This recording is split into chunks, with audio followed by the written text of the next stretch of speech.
Channel पर मैं आरती एक बार फिर आप लोगों के लिए कुछ नया लेकर आई हूँ। जी हाँ, आज हम बात करेंगे नाना साहेब के बारे में, जिनके बारे में आपने सुना होगा। ये मिस्र थे टापू सुल्तान और झांसी की रानी के। तो चलिए जानते इनके बारे में कुछ बातें। जो नाना साहब है, इनके पिता का नाम माधव नारायण भट्ट और माता का नाम गंगाबाई था। क्या था? इनके पिताजी माधव नारायण भट्ट थे और माता गंगाबाई थी। पिता माधव नारायण भट्ट पेशवा बाजीराव द्वितीय के सगे भाई थे।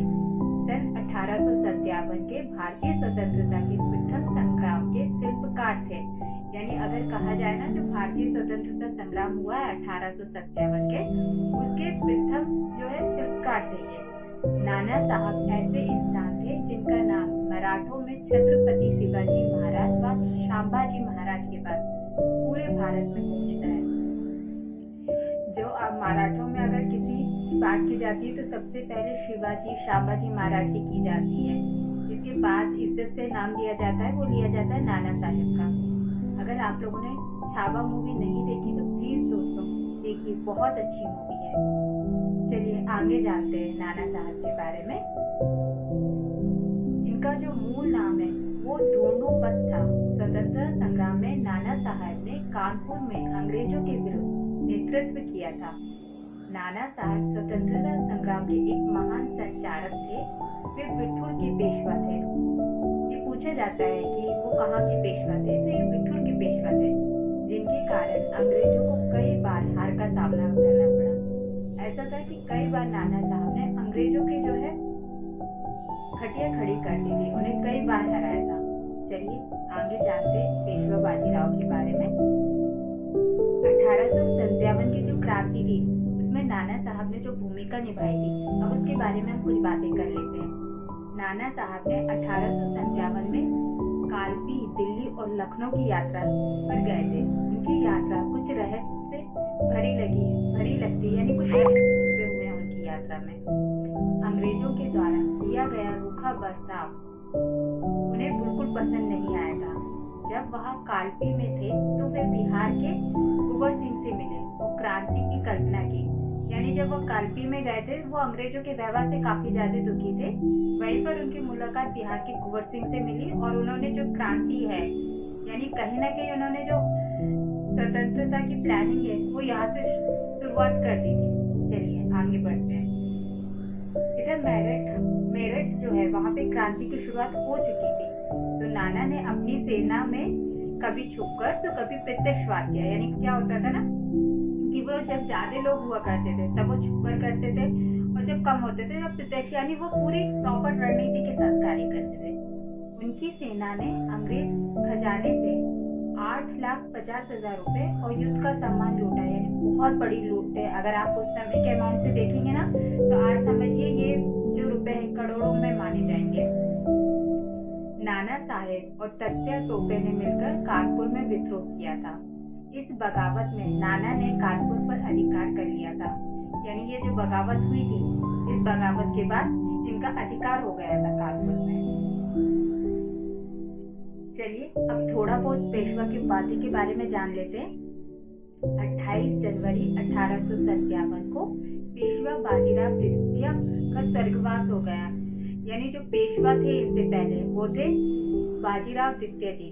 उनका देहांत कब हुआ? 28 जनवरी 1857 को। पेशवा के जाने के बाद जब बिठूर के उत्तराधिकारी का प्रश्न उठा तो अंग्रेज सरकार ने नाना साहब को एक पत्र भेजा। इस पत्र में कहा गया कि ब्रिटिश सरकार नाना साहब को पेशवा धन संपत्ति का उत्तराधिकारी मानती है, ना कि उपाधि का और राज सुविधाओं का। देखिए इसमें क्या हुआ ना कि ये दंतक पुत्र थे, यानी इन्हें गोद लिया गया था। जो पेशवा बाजीराव द्वितीय थे उनकी खुद की कोई औलाद नहीं थी, तो ये उनकी भाभी के पुत्र थे नाना साहब, इसलिए इनको गोद लिया गया। लेकिन उस समय क्या है, डलहौजी जी एक नीति लेकर आए थे कि जो भी हो, यानी सिंपल भाषा में बताओ तो जो खुद का अधिकारी रहता है, यानी जो खूनी जो रिश्ते रहते हैं, यानी अपना खुद का पुत्र, वही जो है उत्तराधिकारी बन सकता था। अदरवाइज यानी दूसरे कोई परिवार वाले को नहीं बना सकते थे। तो इसमें ये कहा गया कि आपको जो है उत्तराधिकारी तो मानते हैं, लेकिन जो उपाधि यानी जो उनको पेशवा की उपाधि थी वो आपको नहीं मिलेगी। साथ ही साथ जो उनको ताकत थी यानी जो राज सुविधाएं उनको दी गई थी वो भी आपको नहीं मिलेगी। ऐसे में पेशवा की गद्दी प्राप्त करने के संबंध में कोई कार्यक्रम या प्रदर्शन भी नहीं किया जाएगा। इसके बाद ये भी कहा गया कि आपको जब पेशवा की जब गद्दी अगर मिल जाती है तो इसके लिए आप कोई कार्यक्रम या प्रदर्शन नहीं करेंगे। पर यह है कि उनकी जो प्राइवेट प्रॉपर्टी थी वो उनको यूज कर सकते थे, यानी उपाधि का नहीं कर सकते थे, ताकत का नहीं कर सकते थे। परंतु नाना साहेब में अदम्य साहस था। उन्होंने पेशवा के शस्त्रागार पर अपना अधिकार जमा लिया। इसके बाद उन्होंने पेशवा की उपाधि धारण कर ली। लेकिन नाना साहब कहते बहुत वीर थे। उन्हें इस बात से काफी ज्यादा उनके अहम को ठेस पहुंची। उन्होंने जो है पेशवा का जो शस्त्रागार था उस पर अपना अधिकार कर लिया और इसके बाद उन्होंने जो पेशवा की उपाधियों से ग्रहण भी कर लिया मना करने के बावजूद भी। यानी एक तरीके से उन्होंने विरोध शुरू कर दिया। चलिए अब सती घाट पर जो नरसंहार हुआ था यानी वहां पर एक घटना घटी थी उसके बारे में हम पढ़ लेते हैं। कानपुर को अंग्रेजों ने वापस ले लिया और नाना के साथ समझौता कर लिया।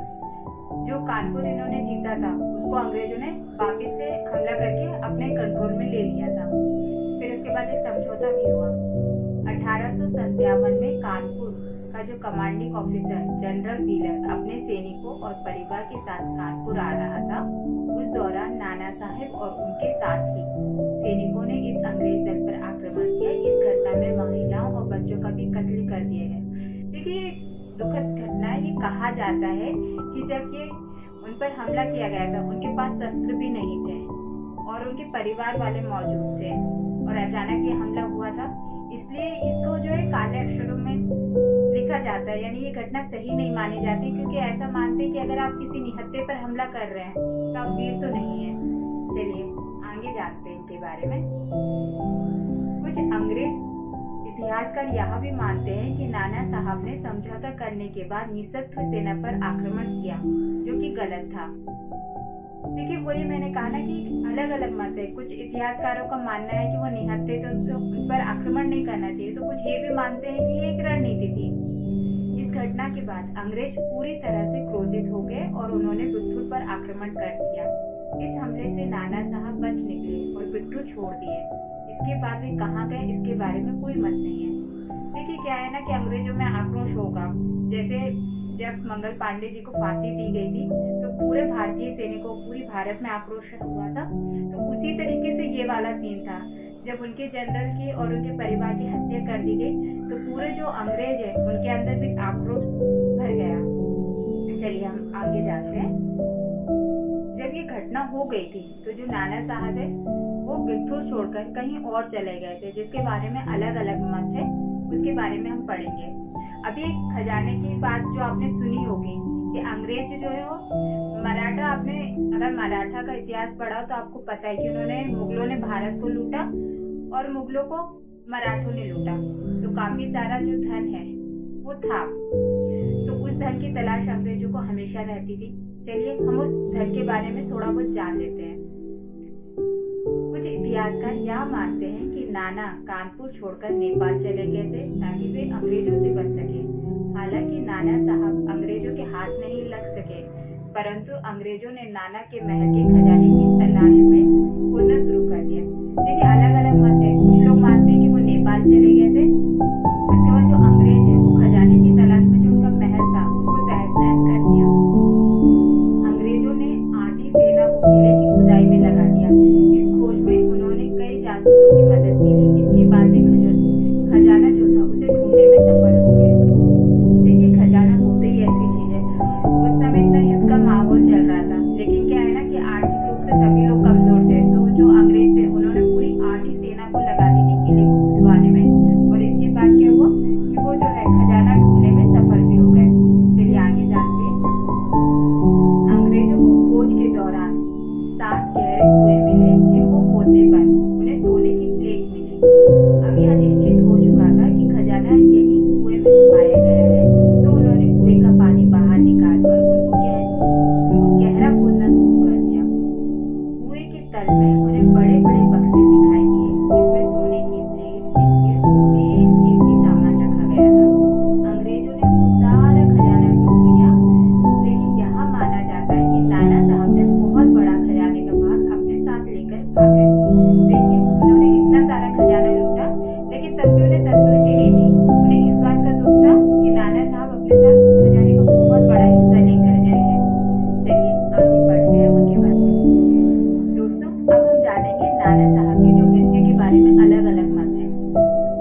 अब हम कर मिलते हैं किसी नए